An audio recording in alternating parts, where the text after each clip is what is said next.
Live cast. Bear with me 2 seconds, ladies and gentlemen. I'll be right with you.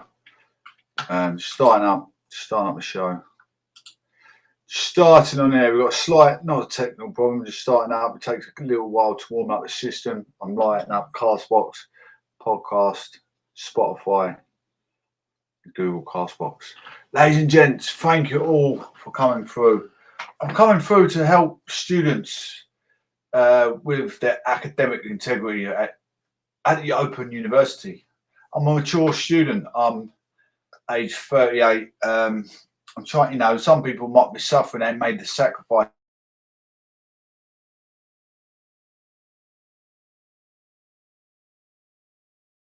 I'm not the brightest spark in the book, but I've made.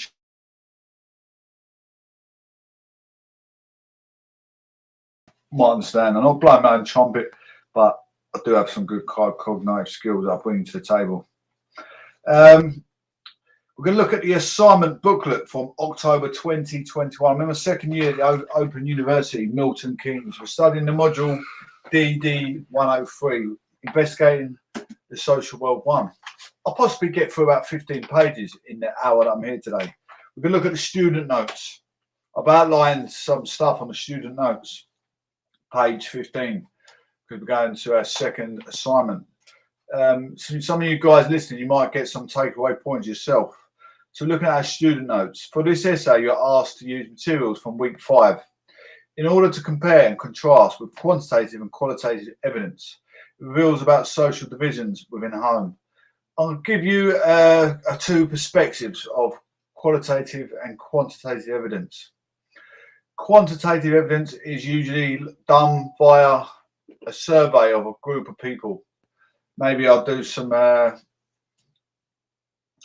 do like a survey of, like white household goods in your household. Who does, a group of 10 people, ask the audience, who does the washing?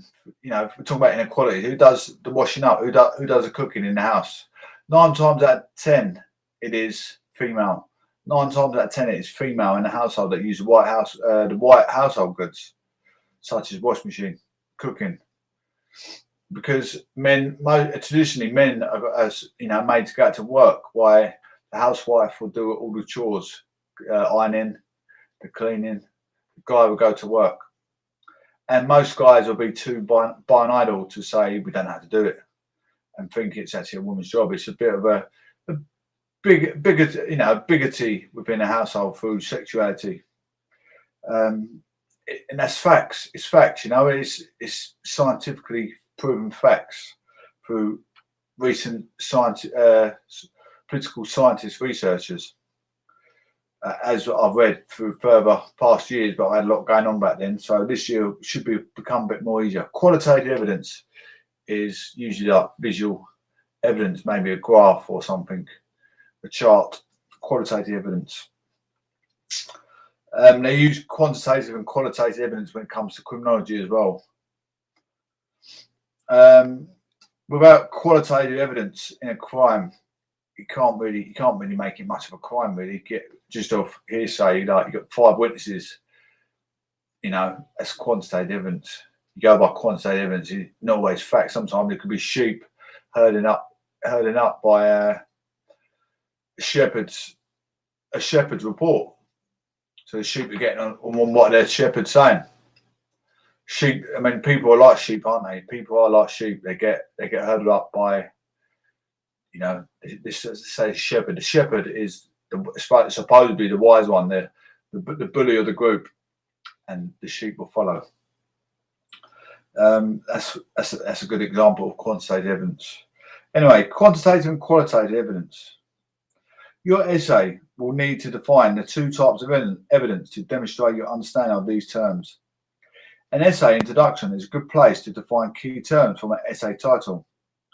Remember to include references to show where definitions come from in the module materials. You'll find definitions in Chapter 1 of Investigating Social World 1 and in the online module glossary. Another important step, which I've outlined in my book, I read it a little while back. Another useful tip is to use a search box in the study planner, an index of Book 1, to find where quantitative and qualitative evidence are discussed in more detail. On the study planner, try typing quantitative evidence in the search box. Very significant details. I outlined that just to, if I do want to research where the qualitative and quantitative evidence is for that module and for the assignment, I will look at the results that come up. You should see a list of module web pages with the search terms quantitative and evidence highlighted in bold type. Not all of the search results will be of direct relevance, but you can click on those that look useful to go straight to that web page. After defining quantitative and qualitative evidence, you need to briefly describe examples of each in order to highlight how they are similar or different in terms of what they reveal about inequalities in relation to access to housing. Briefly describe examples each in order to highlight how they are similar or different in the way they reveal inequalities in relation to access to housing. In its recommended that you select no more than 2 examples of quantitative evidence and 2 examples of qualitative evidence, a maximum 4 in total, and concentrate providing sufficient detail of these rather than using more examples in less detail. Gets a little bit confusing there. After defining qualitative and qualitative evidence, you'll need to briefly describe examples of each in order to highlight how they're similar and different in terms of what they reveal about inequalities in relation to access to housing. It is recommended that you select no more than 2 examples of quantitative evidence and 2 examples of qualitative evidence, a maximum of 4 in total, and concentrate on providing sufficient detail on these rather than using more examples in less detail. Looking back for the student notes, page 18, look at social divisions. I was talking about social divisions, whether it's class, gender, or race. Social divisions, as a term introduced in week 5, as it used to describe persistent differences between groups of people associated with age, gender, and class. You must demonstrate your understanding of the term social division in your essay. You might relate social divisions to the module theme of inequalities. However, not all social divisions imply inequalities. While a broader term of social divisions is used to describe society in terms of groups and categories, the term inequalities focuses on disadvantage in a social context. Difference between groups become inequalities when some are disadvantaged relative to others. As you discuss your examples of evidence, it will be important to explain what social divisions within the home reveal, for instance. Do they provide evidence about social divisions identified within a home in relation to age, gender, or class? I mean, let's talk about class, social division, class inequalities. I mean, the higher class person, working class, got done their degree, got a decent job, like a business class, they can afford better quality ironing, washing machines. Their day-to-day regime around the household becomes easier. They probably got a Hoover that's it's not wired attached. It's a mobile Hoover that you charge up. Things that become more significantly easier to use. Their life becomes easier. Whereas you got a wired Hoover, tripping over the Hoover, you unravel your Hoover, the plug comes out. Things that can take longer. It becomes easier for a different social class. The warranty of self-distribution becomes, they can get more done in less time.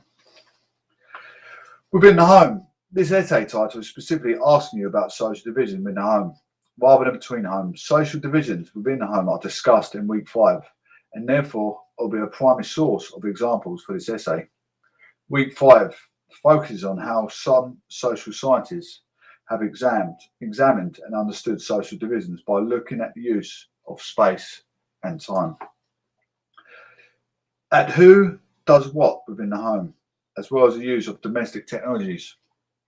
When you choose your source or material, aim to include a combination of the book chapter and 9 examples of evidence. This will develop and demonstrate your skill of synthesizing different sources into a coherent discussion, and will be rewarded in the TMA mark. To get you thinking about potential comparisons and contrasts, you might want to discuss check the summary table in section 7.7 of week 5 and look ahead of section 0.624 in week 11, which reviews key differences between quantitative and qualitative evidence.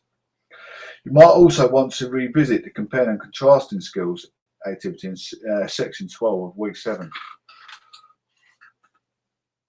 To help you prepare, here are some examples and similarities of differences that you might explore. Similarities.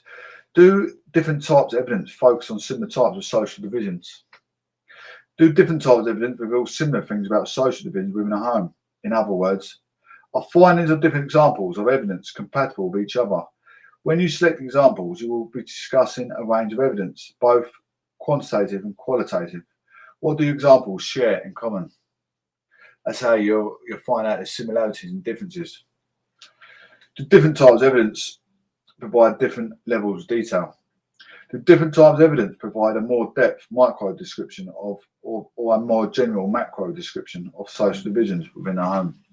To what extent different types of evidence help us to understand people's experience of social division within a home, and on one hand, or wider pattern of social division within the home on the other hand.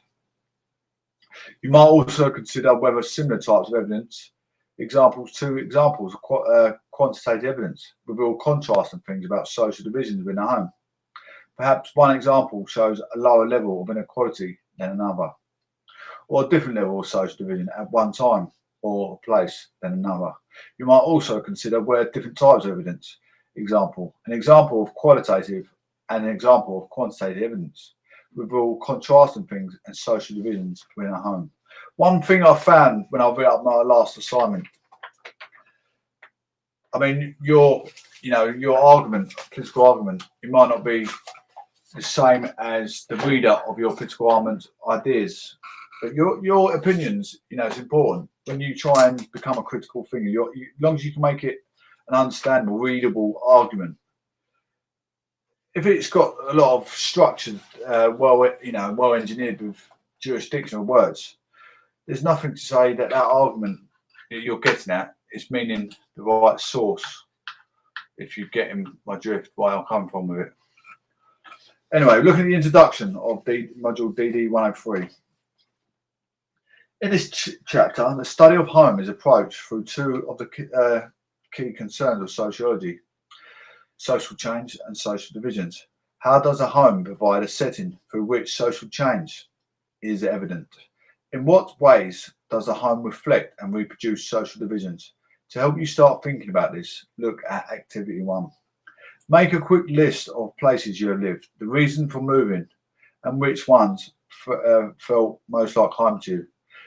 When you think about this, think about the sociological society, the build-up area. Like maybe you live with your sister or your brother. It could take up, so, I don't know, maybe your mum and your father give more interest to your brother or sister, or your sister perhaps. I'm just trying to give examples that when you're given a bit more praise by your family member, might help you succeed better in life, get better life chances. I've never had much of a, anything that put me off to what I want to achieve. I always would try and go out and get it. Now think about your current home, and then other home you recall. Was there a pattern to who did what kind of work in your home? Maybe you live with an ex-partner. Maybe your ex-partner done the chores, the cooking, the cleaning, the ironing. Now you're living on your own, perhaps, such as myself. I do everything myself. Discussion. Think about places you have lived may have led you to consider the ways in which they are, or could be. Many reasons and causes for moving home: changing jobs, moving to other countries or other parts of the same country, or changes in family life are some examples. These suggest that moving home can be prompted by personal issues, example, the birth of a new child, or economic issues, example, changes in the job market. How these sorts of personal and individual change can be related to a bigger sociological picture is taken up in the next section. The question, who does what kind of work, in the home begins to bring out issues of inequality, particular gender inequality, but also inequalities due to class and age. This will be explored later in the chapter by introducing ideas about uses of time and space in the home. The changing presence and role of technology in the home can also help us identify social change and provide a way of understanding social divisions and inequalities. How technology structures time and space in the home is a key concern in this chapter. These dimensions, time and space, are useful in understanding social divisions and inequalities between groups of people in the home. The term social divisions refers to entrenched, persistent, continuing differences between groups of people, with sociologists.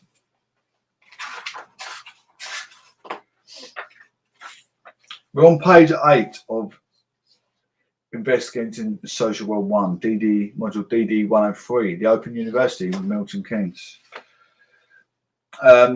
Edited by KARIM MURJI.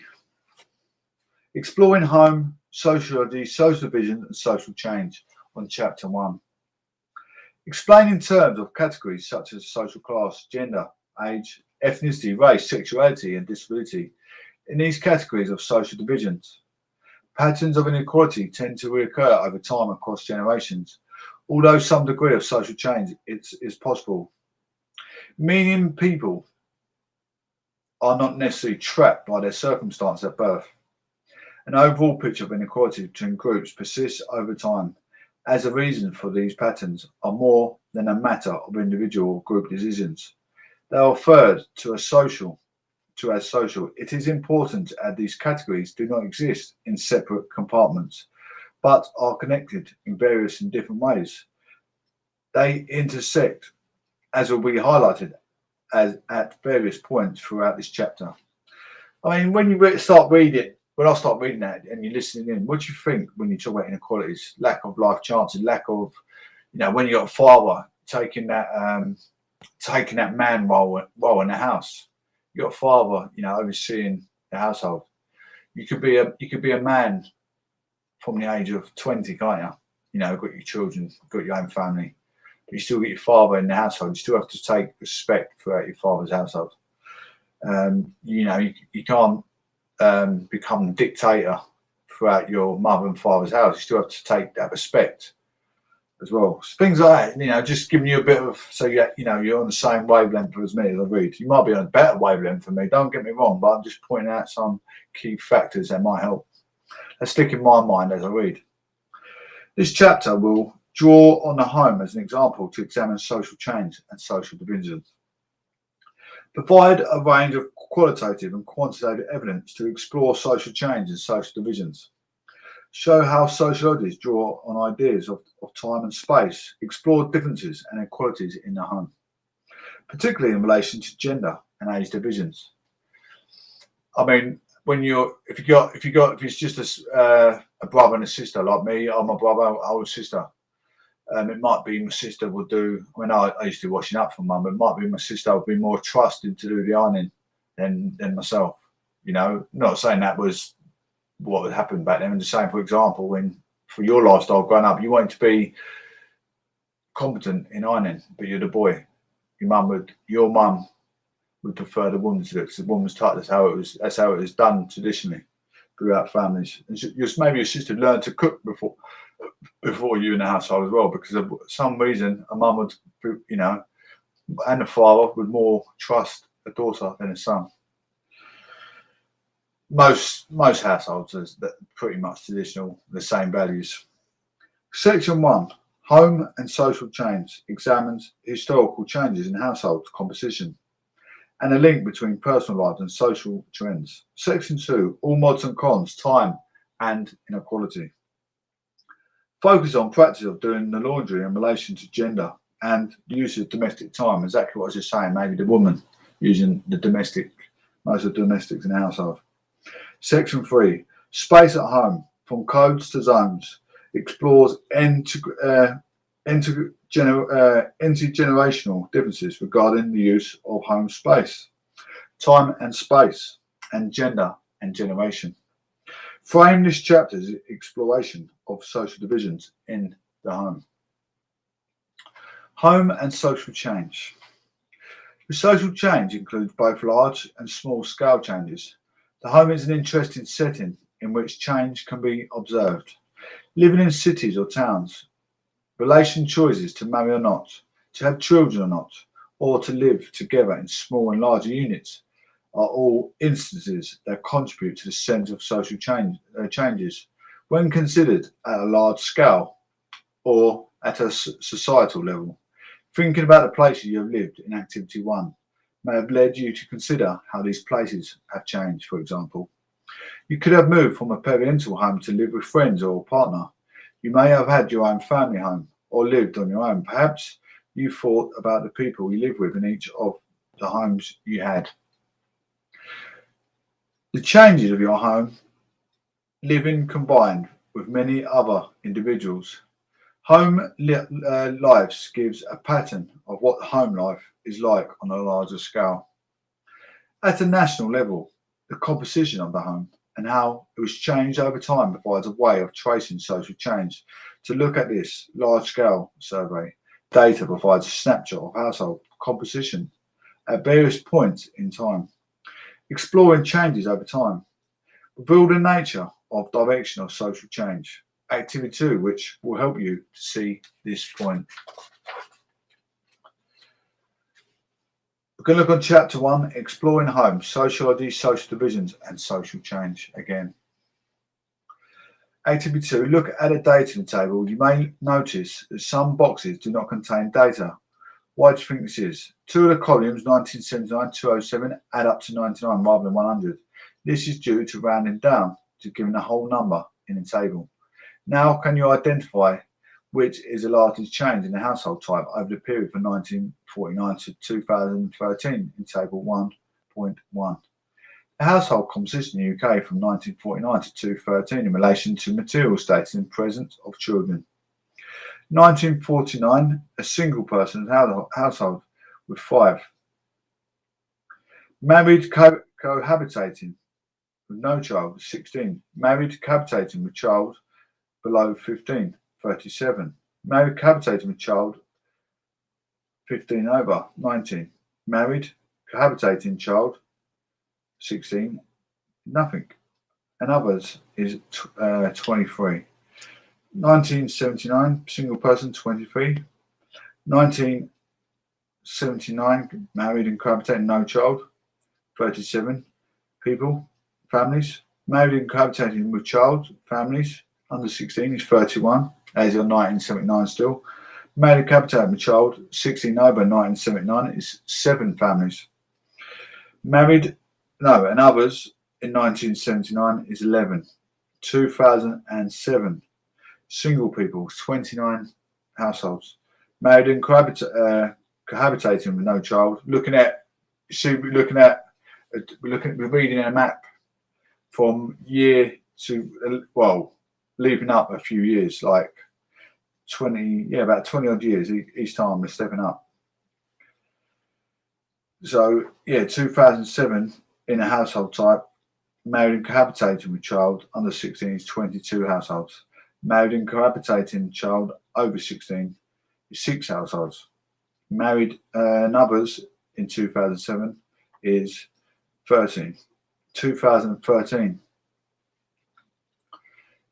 single person's household is 29. Married and cohabitating no child is 28. It's gone down 1.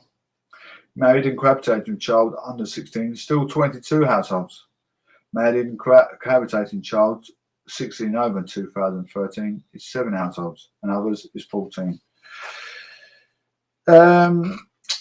There are slightly different ways of exploring these changes. So, the total number of people in households in the UK over the same period.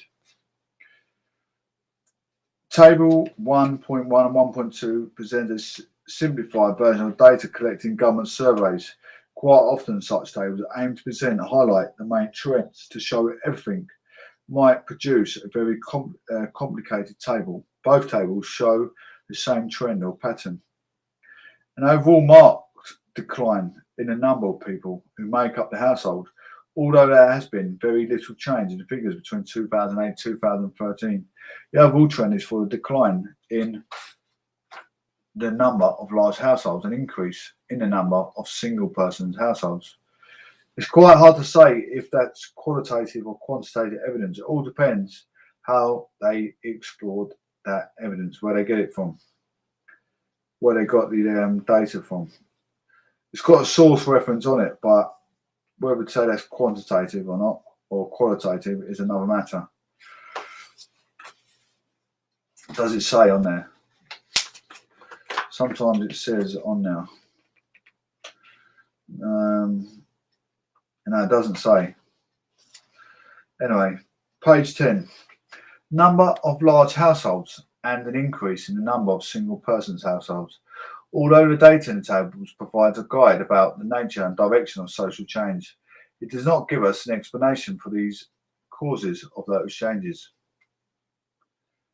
It does not give us any explanation for the causes of these changes. Sociologists stress there are many causes that explain these changes, including changes in fertility behaviour, the decision about when to have children and how many to have, changes in expectations of relationships and marriage, and increases in divorce. Some of these may produce smaller households, but divorce and the formation of new relationships and new families could lead to an increase in larger blended family households.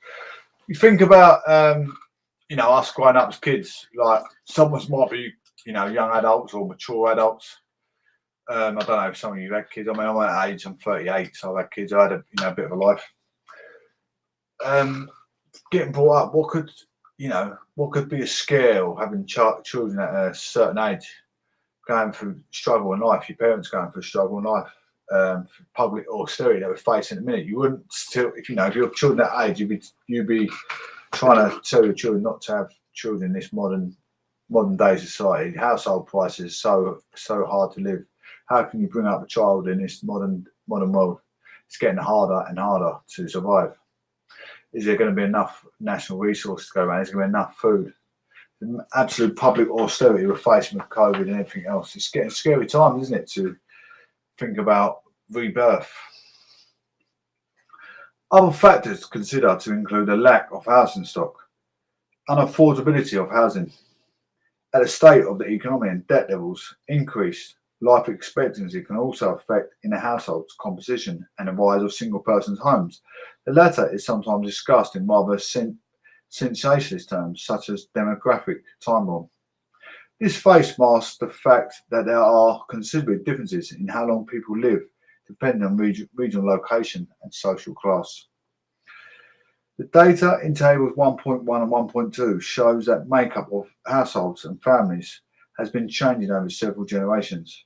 These changes are social concerns for a variety of reasons, such as demands of housing and health services, the welfare of children, loneliness and social isolation, and the balance between the working and retired populations. The list signals how a private issue is, at the same time, also a matter for policy, politics and economics. You see all these things that will implement you from thinking, trying to educate your children not to have kids as they grow older. The image of a nuclear family, once so familiar in the TV soap operas, have been drastically altered in various ways. Causes or consequences of those changes are argued about by people with different viewpoints on whether such changes are good or bad, being personal and carer choices, as well as the housing market. Housing policies and the state of the economy are all bound up in the patterns that tables 1.1 and 1.2 indicate. Therefore, personal choices are never independent of the broader economic, social and political context in which they occur. Macro sociology looks at large-scale changes in society and the economy, such as industrialization and urbanization, and sees them as a leading to the rise of the nuclear family and the decline in the size of households. However, micro-sociology sees the small-scale decisions that each of us make our families, relationships and work, such as choosing to marry later or not to stay married, to have certain number of children or none at all, and so on, as contributing to the formation of home and its meanings in current times. Rather than one determining the other, macro and micro dimensions of the social life intersect In various ways, sociology's interest is understanding how these processes interconnect. The US sociologist Charles Wright Mills, 1916 to 1962, emphasized this as a distinct role of sociology. To connect biography and history, neither the life of an individual nor the history of a society can be understood without understanding both. Mills, 1971 to 1959, page 9. Mills states that an important role for sociology in bridging and linking individual lives and choices with the wider social historical environment in which they are located. While in his view, ordinary people do not see their lives in these terms, the job of sociology is to explore and develop the understanding of those connections. Summary: sociology's concerns include the investigation of social change in the home. Social change can be evidenced through a composition of households over time. Sociology connects private matters and social issues through investigation of patterns. This is where we're getting onto the nitty gritty, the real bits that we might need for the assignments. Keep your ears open. Exploring the home, sociology, social division and social change. Chapter 2, all mods and cons, time and equality. This selection draws on some aspects of technology in the home to explore social change and the ways they relate to social division on gender and age or generation. Technology can refer to a wide range of objects in the home, but the focus here is on everyday and mundane technologies such as washing machines, TVs and computers. Household technologies such as fridges and microwave ovens are now near universal household durables, i.e. goods that last several years, and can be found in almost all homes. Nonetheless, the use of these technologies is marked by considerable disparities and divisions, such as social class. For example, in 1956, 42% of all households in the professional managerial class category owned a washing machine, but only 13% of women in the skilled, semi-skilled and unskilled household category owned one. Sylvia, 2010, page 37. So owning a washing machine in 1956 was a status symbol, a mark of your professional class. Today, with the washing machine ownership nearly universal, ownership has become about more than possessing a functional object. Owning a brand name or a particular colour or design are seen as signals about lifestyle choices. Thus, the type of technology, rather than the mere ownership, suggests the values and identities thought to be tied to a possession of particular goods and brands. These values and instances indicate the social divisions have social, cultural and economic dimensions. Section 2.1 examines home life in relation to mundane domestic activity, the laundry. Investigating who washes household clothes raises the issue of time as a resource and a source of inequality between the genders. Doing the washing at home. Wide of commonplace objects in the home, ranging from the washing machine to the microwave oven, and promoted as labour and time-saving devices to make home life easier. The phrase all mods, cons, or modern conveniences originated in the 1930s and was used by house builders and marketing agents to suggest desirable home containing modern technology. The history of time-saving devices, though, goes back further for over a century. Homes have been targeted by manufacturers and advertisers with a variety of devices. Vacuum cleaners, washing machines, dishwashers, microwaves, ovens and juicers are among many objects that have been marketed in this way. Their overall purpose is to make modern life easier by reducing the amount of time and effort involved in everyday activities.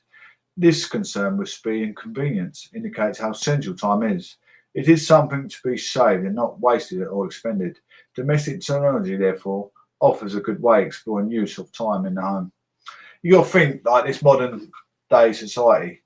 I mean, with equalities pretty much supported. I mean, I've worked in a lot of deprived communities, and you know, if they're clean, they look after themselves. They get this opportunity to get all the new mods and cons given to them. People hand them out. These rich society do hand out goods for the poor people. You know, if you've got something good to bring to the table, you're going to sort your life out, turn your life around. You know, you've been through this deprived life. you've hit alcoholism or narcotics. You know, you went wrong with addiction in life, but you've done some good coming up to where you made a turn for the wrong direction. These people in society will acknowledge that, and they will give you the support you need and give you the help to get you back on your feet. I worked in a homeless shelter, and this lad living on the street begging for money. I think possibly some of the time he might have been buying drugs. I don't think he was a massive. I don't know. I didn't really want to get involved in that sort of lifestyle. Don't know what he got up to, but he got put in a home. He had nothing, no bed, no TV, nothing, and the society pulled together. They support inequalities. They give him new TV, new DVD player, new bed. He got his own little setup, and hopefully he turned a leaf and got himself back on his feet and out there and working it back throughout society, doing some common good rather than bad. Anyway, laundry technology in a home provides one illustration for which to examine whether time can be saved, or rather relocated or reportioned. Further suggestions are asked: are those whose labour or work is saved, and how different use of time as a resource contributes to social divisions. This example demonstrates how sociologists study. Well, going back to, I was trying to implement, the deprived today is probably back then when they're only just getting the new mods and cons out. I mean, the washing machine back then was like a thing you had to do by hand, you know, and that was like the modern day washing machine. You had to use a thing like you had to twist it with a handle to clean your clothes. That was like the top of the range washing machine back then. But now, if you get given a washing machine, it's going to be, it's going to be whatever washing machine you get. It's going to be good standard, because all our mods and cons now are all pretty much similar but cheaper version. Technology today is phenomenal. This example demonstrates how sociologists study everyday routines and, in particular, gender patterns of work and time in the home. In the early 1900s in the United States and Europe, electric motors were attached to washing machines to move the dolly, a stick inserted into a tub to agitate the clothes, and to operate the wringer. The clothes were put through to squeeze out the water. Before that, washing was largely a matter of using a hand wringer, a scrubbing brush, and a cake of soap. Technology innovations progressed over the following 50 years onwards towards automated laundering. The aim was to reduce effort, time and skill. The washing day troubles are solved. It takes half the time to do the laundry, and look at mummy's washing doing itself were headlines and adverts for washing machines. Silver 2010. Spend a few minutes thinking about who does the laundry in your home, how much time does it take, and whose time is spent on it. When you do the washing at home, I mean, you wash it, you put it out to dry. It's not done in a day. It takes a couple of days for wash, dry, and then another half a day ironing. It's not something that's done in a matter of a day. It's over a series of days. Sylvia 2010 carried out a quantitative study of 24 families on their everyday use of technology in the home.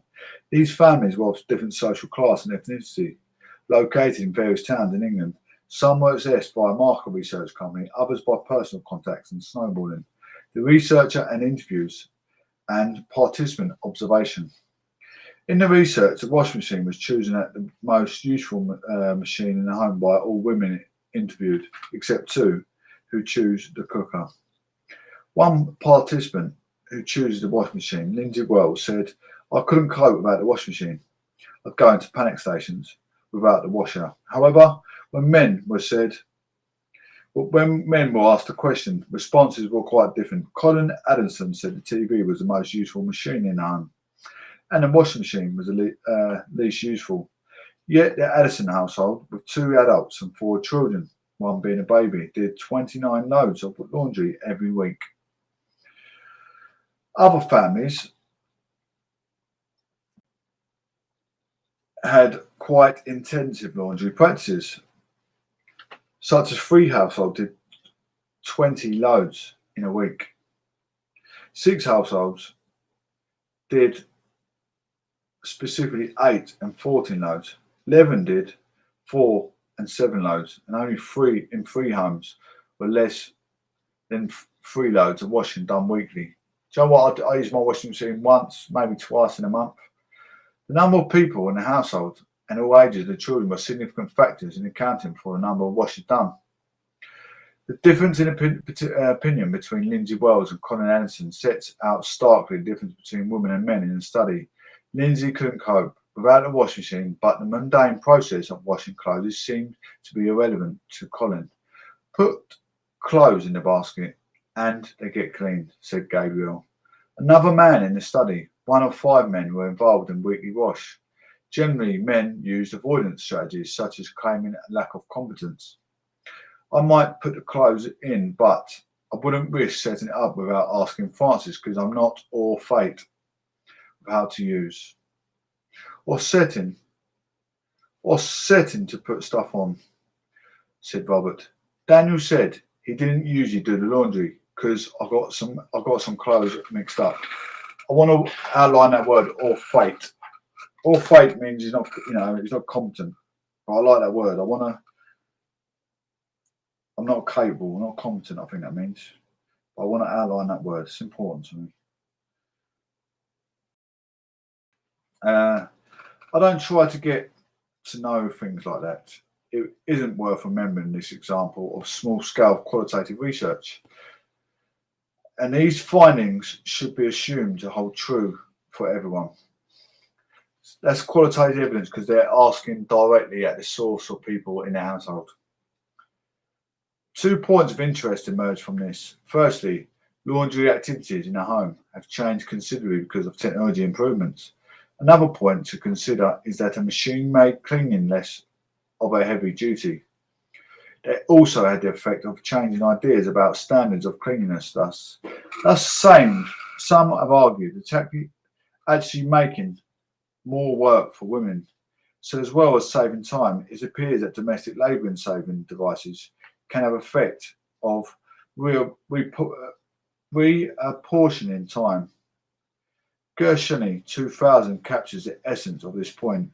When the laundry service disappeared and we fought a wash machine who had to work with a machine at home. Second, even the technological development appears to make life easier. It is marked by social divisions, particularly of those in gender studies in 1990s and 2000s. Cockburn and Norman 1993 and Morley 2000 indicate there were a common view that white goods, fridges, washing machines, tumble dryers and dishwashers were regarded as women's goods and for housework, while black goods, TV, video players and games consoles were treated as men's goods and for entertainment. It's still facts today. The traditional values haven't changed in a lot of households. I just want to talk about qualitative evidence coming up here. Qualitative evidence. Here, I think it's more based on a sociological perspective. Because you're going to get, when it's a white lie, you're going to get the truth out of a man. You're going to get the truth out of a man. When I say white lie, you're going to say just something obvious. They're going to answer to it. If you're just talking about a murder scene, and you're trying to get information of someone, did you kill someone? That's their answer is not going to be qualitative evidence. It's going to be more quantitative evidence. It's a different scenario. You're asking someone about chores. It becomes a qualitative evidence. Does that make sense? Does that make sense in a psychology perspective? You're asking someone, they're going to give you an answer. Who does the household and good in it? Who does the household chores in the house? Who does the washing up? Who does the washing machine? Is it you or your wife? A man's not going to lie about that. If you said to a man who done a stabbing in town, was it you or your wife? he's not going to admit that he did it. That's the difference. Is what I'm trying to get at. Qualitative and quantitative evidence can be different perspectives in different areas. Yes, we've got a qualitative research that aims to understand particular aspects of social life in depth with small samples produced by a range of methodological techniques and practices. It addresses complexity, detail and context to examine patterns of social action. Qualitative evidence, research that generates evidence that can be counted and turned into percentages or other numerical data, for example, population number or percentage of people who gave certain answers in a survey. That's quantitative, sorry. Time inequality, exploring home, sociology, social divisions and social change. Practice of laundering and a domestic washing machine indicate the routine and everyday activities. It reveals patterns of inequality in the home. Feminist sociologists have long argued that housework remains as invisible and unpaid activity, even though it is vital to maintaining and enabling the world of paid employment. Silver 210, Trees and Drobnik 2010. Housework is also a highly gender divided activity, with women doing most of it. Time use research provides a way of looking at the gender divide, and the home is a key setting where time inequality both is extinct and changes in its nature can be seen. This way of discussing time may seem familiar or even strange. Social scientists make an important distinction between natural and linear and social or actual time. The term time, however, suggests that experience of time is a linear movement from beginning to end. Over the course of lifetime, however, the social or actual experience of time is more cyclical or repetitive. Days, weeks, or even years are marked by repetition and routine. The home is a space where routine and repetition are commonplace, so it provides a useful site to investigate time use. An example from Silver 210 study, doing the laundry was not equally shared. Men and women had very different ideas about the most useful and valuable machines in the home, and there was evident inequality in the time spent on laundry. It could be argued that it reflected a particular arrangement of the household. Silver researched it is not possible to generalise about all households from a small-scale study to make a wider argument about the time inequality. It is necessary to look at other sources of evidence and other forms of research that corroborate how time is divided in the home. The following two examples utilise quantitative research to examine time inequality and gender. First, Sayer 2005 presents and assesses two competing arguments on the time use in the United States from 1960s to the 1990s. The first argument is the difference in time use between men and women who are converging and knowing because men are doing more unpaid household work and less paid work, while conversely, women are doing more paid and less unpaid work. The other opposing viewpoint she considers is that women have less leisure time because they have substantially increased paid work, while men have marginally increased unpaid work. By comparing their national time use surveys, saying Sayer found that across the time period, men have indeed increased the time they spend on unpaid work. She also discovered that the nature of unpaid work has changed, with more emphasis on activities such as childcare and cooking. However, Sayer found that a 30-minute per day free time gap between men and women still existed, underlining a persistence of time inequalities. See why a lot of relationships break down, because you get brought up in that. You do get brought up in that traditional value, especially my sort of age. In a postmodernism, you had your dads brought up by their dads who probably ran the World War II sort of lifestyle. Men used to be in the army. Now it's changed. You got equality is a bit more supported. Women are in the army. More women are doing more physical jobs. So it's shared straight down the middle. A lot of households have to be, or you're going to be on your own. Second, in a study in Australia, Bitman and colleagues 2004 analysed a time use survey to investigate time spent using 4 specific technologies: the microwave oven, dishwasher, tumble dryer, and lawnmower. This research found that domestic technologies such as microwave did not save women time, and time spent on food preparation was not reduced overall. When it came to laundry, the study found that it was highly gender segregated activity, with women's time accounting for 88% of all time spent on it. In contrast, men's time accounted for 57% of their time spent on gardening and grounds care. In terms of actual time use, none of the technology reduced the amount of time women spent on housework. Tumble dryers increased the time they spent on laundry, while microwave oven and dishwashers had no significant impact on time spent. So domestic technology may reduce labour, but it does not appear to reproduce gendered time inequalities. Taken together, these studies support the argument that women and men use differently gender is significant to variation of time because women generally subordinate economic and social positions, result from persistent social division, and constrain their use of time. Although change does occur over time, the gap between men and women's domestic activity remains significant. Time use patterns are linked on dual time schemes of home and work, unpaid and paid labour. This home is marked by social division, both time availability and use. In this way, time inequality is in both instrument of social division, and consequence of it is the next section explores another aspect of the home in which social divisions are evident: space. But I mean, that's quite probably significant why I'm single, because I didn't pull my weight. Well, I did do a hard graft job though, to be fair. In my argument's sake, I don't put myself completely down. I did do a very, very hard job. Groundwork in the rain, in the snow, deteriorates your bones. Anyway, summary. Technology use in the home is marked by gender divisions. Time use data shows clear division between women and men. Time use in the home is an important measure of gender social inequality. Page 19, space at home, from codes to zones. Social scientists think about space in a way that it's quite different from its everyday uses. French philosopher and sociologist Henri Lefebvre,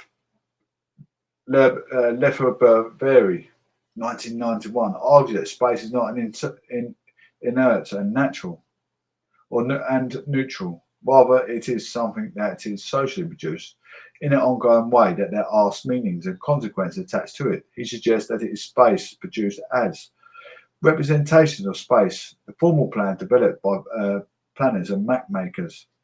Spatial practice, the everyday ways in which space is experienced and lived. However, the boundary between them is fluid rather than fixed. This section explores the concept of representations of space and spatial practice in relation to codes and zones in the home. Design and social codes. The family area, servants' quarters, kitchen and scully.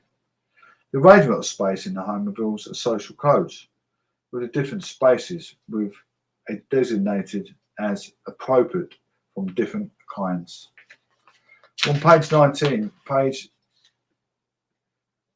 going to page 20, but I'm going to pause it there because we're going to come back. We're going to finish that off. We're nearly on chapter. We nearly finished that chapter. We're nearly on chapter 2, but I want to stop it there because I don't want to be flying ahead. You know, it's our first day reader. I'll be on chapter 2.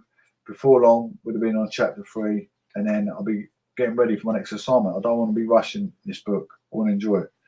So there's only 3 chapters to each assignment. So if you guys are listening, or some of you guys might not be even studying the module, just interested in what's going on, I will be coming back in a short while, giving you some modern day politics. But this is, you know, people that want to, you know, they want to get into some sort of academics to better their well-being. Just giving you some ideas. Best Game Social World, Quantitative and Qualitative Evidence. The book is edited by KARIM MURJI. I hope some of you guys, you know, that you're listening, you're becoming observed and observant. You're going to enjoy, you know, going to enjoy the read. We're going to be reading this for the next 3-4 days. Then I'm going to stop, have a little play about the online material. I'm not going to rush. I'm not going to rush it. I'm just going to enjoy it. I'm supposed to really take my time with the reading the modules. I'll probably have to go back over some of it in weeks to come, but you know, it's all good. Thank you everyone that's listening. I really appreciate you guys giving me some acknowledgement, encouragement, coming through, listen to me. This book itself isn't the biggest book. My next module book is quite a big book, but again, I don't want to rush these books. This book's only about 200 pages long. It's not even that. It's 180 odd pages. Yeah, it's about 180 pages long. So, I mean, I was thinking about getting 60 to 90 pages done in a week or so, and just that's getting too much, probably a bit too much done too quick. But I've got online module material to be getting on with and just enjoying as well. Online module material. Yeah. Thank you everyone for coming in, listening. Appreciate everyone really a lot, you know. It means a lot. When I start drafting up my assignment, I will let you guys know. Take care, one love, and speak soon.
Hello? Hello? Who's that? Oh, who's that? Oh, hello, Beau. You alright, girl? No, nothing, man. It's yours. Alright, girl. I'll walk over. I was going to come to Tesco's. Yeah, I want to quickly come in anyway. I'll come over. I'll come over and see you. I'll be. Alright, see you in a bit, mate. Bye, bye.